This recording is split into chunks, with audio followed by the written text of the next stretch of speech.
ರಾಜ್ಯದಲ್ಲಿ ನಾಯಕತ್ವ ಬದಲಾವಣೆ ಇಲ್ಲ ಅಂತ ಹೈಕಮಾಂಡ್ ಸ್ಪಷ್ಟವಾಗಿ ಹೇಳಿದೆ ಎನ್ನುವ ಮೂಲಕ ಸಿಎಂ ಪುತ್ರ ಪರಿಷತ್ ಸದಸ್ಯ ಯತೀಂದ್ರ ಸಿದ್ದರಾಮಯ್ಯ ಮತ್ತೆ ಬಾಂಬ್ ಸಿಡಿಸಿದ್ದಾರೆ.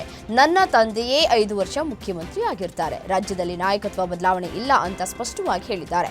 ರಾಜ್ಯದಲ್ಲಿ ನಾಯಕತ್ವ ಬದಲಾವಣೆ ಇಲ್ಲವೇ ಇಲ್ಲ. ನಾಯಕತ್ವದ ವಿಚಾರದಲ್ಲಿ ಯಾವುದೇ ಗೊಂದಲ ಇಲ್ಲ, ಬದಲಾವಣೆ ಇಲ್ಲ ಅಂತ ಹೈಕಮಾಂಡೇ ಹೇಳಿದೆ ಅಂತ ಬೆಳಗಾವಿಯಲ್ಲಿ ಯತೀಂದ್ರ ಸಿದ್ದರಾಮಯ್ಯ ಹೇಳಿಕೆಯನ್ನು ಕೊಟ್ಟಿದ್ದಾರೆ.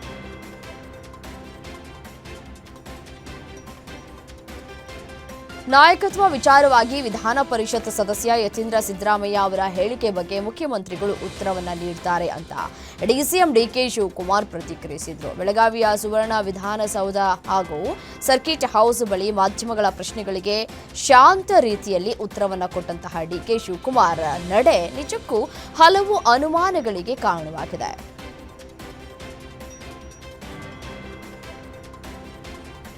ಕುರ್ಚಿ ಕಿತ್ತಾಟದ ಬಗ್ಗೆ ಯಾರೂ ಬಹಿರಂಗವಾಗಿ ಹೇಳಿಕೆ ನೀಡದಂತೆ ಸೂಚಿಸಿದ್ದರೂ ಯತೀಂದ್ರ ಮತ್ತೆ ಸಿಎಂ ಪೂರ್ಣಾವಧಿ ವಿಚಾರದಲ್ಲಿ ಪುನರುಚ್ಚಾರ ಮಾಡಿದ್ದಾರೆ. ಈ ಹೇಳಿಕೆ ಬೆನ್ನಲ್ಲೇ ಸಿದ್ದರಾಮಯ್ಯ ಕೂಡ ಪ್ರತಿಕ್ರಿಯೆ ನೀಡಿದ್ದು, ಸಿಎಂ ವಿಚಾರದಲ್ಲಿ ಹೈಕಮಾಂಡ್ ಹೇಳಿಕೆಯೇ ಫೈನಲ್, ವರಿಷ್ಠರು ಹೇಳಿದಂತೆ ಕೇಳ್ತೀವಿ ಅಂತ ಹೈಕಮಾಂಡ್ ಕಡೆ ಬೊಟ್ಟು ಮಾಡಿದ್ದಾರೆ.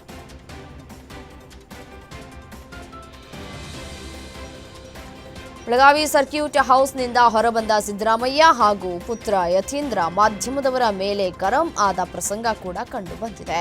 ಯತೀಂದ್ರ ಹೇಳಿಕೆ ಬಗ್ಗೆ ಪ್ರತಿಕ್ರಿಯೆ ಕೇಳಿದಾಗ ಕೋಪಗೊಂಡ ಸಿಎಂ, ಹೈಕಮಾಂಡ್ ಏನ್ ಹೇಳುತ್ತೋ ಅದನ್ನ ಕೇಳೋದು ನಾವು, ಪುನಃ ಯಾಕೆ ಕೇಳೋದು ಅಂತ ಸಿಟ್ಟಾದ್ರು.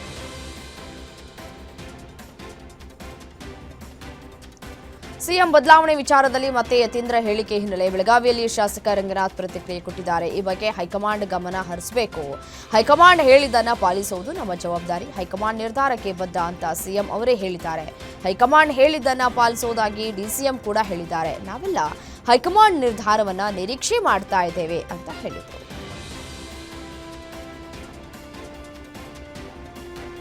ಸಿಎಂ ಪುತ್ರ ಯತೀಂದ್ರ ಸಿದ್ದರಾಮಯ್ಯ ಹೇಳಿಕೆ ವಿರುದ್ಧ ಶಾಸಕ ಇಕ್ಬಾಲ್ ಹುಸೇನ್ ಕಿಡಿಕಾರಿದ್ದಾರೆ. ನಾವು ಮಾತನಾಡಿದ್ರೆ ಬಲಾತ್ಕಾರ, ಅವರು ಮಾತನಾಡಿದ್ರೆ ಚಮತ್ಕಾರ, ನಾವು ಏನಾದರೂ ಮಾತನಾಡಿದ್ರೆ ನೋಟಿಸ್ ಕೊಡ್ತಾರೆ. ನಮ್ಮ ವರಿಷ್ಠರು ಅಷ್ಟು ವೀಕ್ ಇಲ್ಲ, ಬಲಿಷ್ಠವಾಗಿದ್ದಾರೆ ಅಂದ್ರು. ಆದರೆ ಯತೀಂದ್ರಗೆ ಏನ್ ಮಾತನಾಡಿದ್ರೂ ಸುಮ್ಮನಿರ್ತಾರೆ. ಯತೀಂದ್ರ ಸಿದ್ದರಾಮಯ್ಯ ಹಿಂದೆ ಯಾರಿದ್ದಾರೋ ಗೊತ್ತಿಲ್ಲ ಅಂತ ಶಾಸಕ ಇಕ್ಬಾಲ್ ಹುಸೇನ್ ಕಿಡಿಕಾರಿದ್ರು.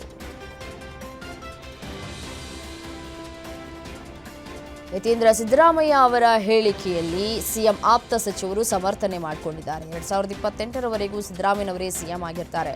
ಸಿಎಂ ಕುರ್ಚಿ ಖಾಲಿ ಇಲ್ಲ, ಖಾಲಿ ಇದ್ರೆ ಚರ್ಚೆಗೆ ಬರುತ್ತೆ. ಸಿದ್ದರಾಮಯ್ಯ ಬದಲಾವಣೆ ಯಾರಿಂದಲೂ ಸಾಧ್ಯವಿಲ್ಲ ಅಂತ ಸಚಿವ ಜಮೀರ್ ಅಹ್ಮದ್ ಹೇಳಿದ್ರೆ, ಸಿಎಂ ಏನ್ ಹೇಳ್ತಾರೋ ಅದರಂತೆ ಮುಂದುವರಿತೀವಿ ಅಂತ ಸಚಿವ ಭೈರತಿ ಸುರೇಶ್ ಹೇಳಿದ್ದಾರೆ.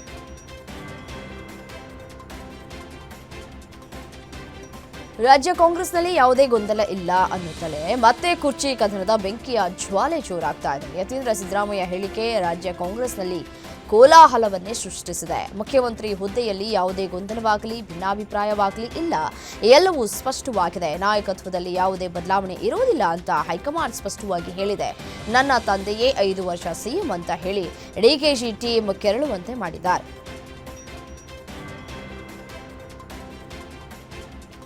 ಸಿಎಂ ಸಿದ್ದರಾಮಯ್ಯ ಹಾಗೂ ಡಿಕೆ ಶಿವಕುಮಾರ್ ಒಟ್ಟಿಗೆ ಬ್ರೇಕ್ಫಾಸ್ಟ್ ಮೀಟಿಂಗ್ ಬಳಿಕವೂ ಕಾಂಗ್ರೆಸ್ ಮನೆಯಲ್ಲಿ ಕುರ್ಚಿ ಕ್ರಾಂತಿಯ ಕಿಚ್ಚು ಆರ್ತಲೇ ಇಲ್ಲ. ಎಲ್ಲವೂ ಕೂಲ್ ಆಯಿತು ಎನ್ನುವಾಗಲೇ ಮತ್ತೆ ಸಿಎಂ ಪುತ್ರ ಯತೀಂದ್ರ ಪವರ್ ಶೇರಿಂಗ್ ವಿಚಾರವಾಗಿ ಮಾತನಾಡಿದ್ದಕ್ಕೆ ಡಿಸಿಎಂ ಡಿಕೆ ಶಿವಕುಮಾರ್ ಬಣದ ನಾಯಕರು ಆಕ್ರೋಶವನ್ನು ವ್ಯಕ್ತಪಡಿಸಿದ್ದಾರೆ. ಅಧಿವೇಶನದ ವೇಳೆ ಇದೆಲ್ಲ ಬೇಕಿತ್ತಾ ಅಂತ ವಿಧಾನಸಭೆ ಮೊಗಸಾಲೆಯಲ್ಲಿ ಶಾಸಕರ ನಡುವೆ ಚರ್ಚೆ ಶುರುವಾಗಿದೆ.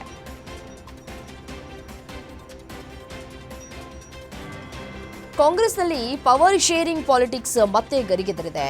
ನಾಯಕತ್ವದ ಬದಲಾವಣೆ ವಿಚಾರ ಭಾರೀ ಚರ್ಚೆ ಆಗ್ತಾ ಇದೆ. ರಾಜಧಾನಿಯಿಂದ ಬೆಳಗಾವಿಗೆ ಡಿನ್ನರ್ ಪಾಲಿಟಿಕ್ಸ್ ಶಿಫ್ಟ್ ಆಗಿದೆ. DCM DK Shivakumar dinner meeting ನಡೆಸಿದ್ದು ಬರೋಬ್ಬರಿ 45ಕ್ಕೂ ಹೆಚ್ಚು ಮಂದಿ ಸಭೆಗೆ ಹಾಜರಾಗಿದ್ರು.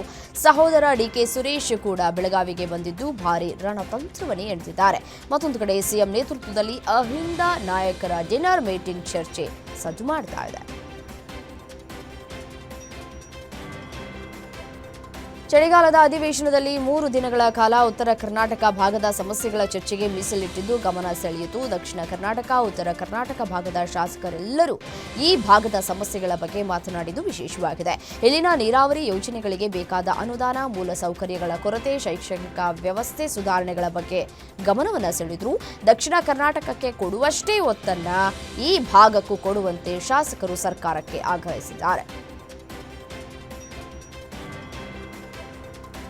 ಗ್ರಾಮಗಳಲ್ಲಿ ಸಭೆ, ಪಂಚಾಯಿತಿ ಮೂಲಕ ಯಾವುದೇ ವ್ಯಕ್ತಿ, ಕುಟುಂಬದ ಸದಸ್ಯರನ್ನ ಸಾಮಾಜಿಕವಾಗಿ ಬಹಿಷ್ಕರಿಸುವುದನ್ನು ನಿಷೇಧಿಸುವ, ಅಪರಾಧೀಕರಿಸುವಂತಹ ಮಸೂದೆಯನ್ನ ಸರ್ಕಾರ ವಿಧಾನಸಭೆಯಲ್ಲಿ ಮಂಡಿಸಿದೆ. ಈ ಮಸೂದೆಯು ನಿಯಮಗಳನ್ನು ಉಲ್ಲಂಘಿಸಿ ಸಾಮಾಜಿಕ ಬಹಿಷ್ಕಾರ ಹಾಕುವವರಿಗೆ 3 ವರ್ಷಗಳ ಜೈಲು ಶಿಕ್ಷೆ, 1 ಲಕ್ಷ ರೂಪಾಯಿ ದಂಡ ವಿಧಿಸುವುದಕ್ಕೆ ಅವಕಾಶ ನೀಡಿದೆ. ಸಮಾಜ ಕಲ್ಯಾಣ ಸಚಿವ ಎಚ್.ಸಿ. ಮಹದೇವಪ್ಪ ವಿಧಾನಸಭೆಯಲ್ಲಿ ಕರ್ನಾಟಕ ಸಾಮಾಜಿಕ ಬಹಿಷ್ಕಾರ ಮಸೂದೆ 2025 ಮಂಡಿಸಿದ್ದಾರೆ.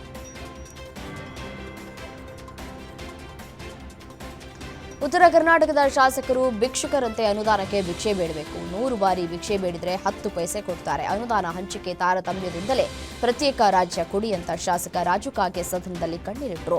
ಉತ್ತರ ಕರ್ನಾಟಕದವರು ಬೆಂಗಳೂರಿಗೆ ಬಂದು ಕೈ ಮುಗಿದು ಎಲ್ಲರ ಮುಂದೆ ನಿಲ್ಲಬೇಕು. ಭಿಕ್ಷುಕರ ತರ ಭಿಕ್ಷೆ ಬೇಡಬೇಕು. 100 ಸಲ ಭಿಕ್ಷೆ ಬೇಡಿದ್ರೆ 10 ಪೈಸೆ 20 ಪೈಸೆ ಹಾಕ್ತಾರೆ. ಅನುದಾನ ಕೊಡಿ, ಇಲ್ಲವೇ ಪ್ರತ್ಯೇಕ ರಾಜ್ಯ ಮಾಡಿ ಅಂತ ಶಾಸಕ ರಾಜು ಕಾಗೆ ವಿಧಾನಮಂಡಲ ಅಧಿವೇಶನದಲ್ಲಿ ಆಗ್ರಹಿಸಿದರು.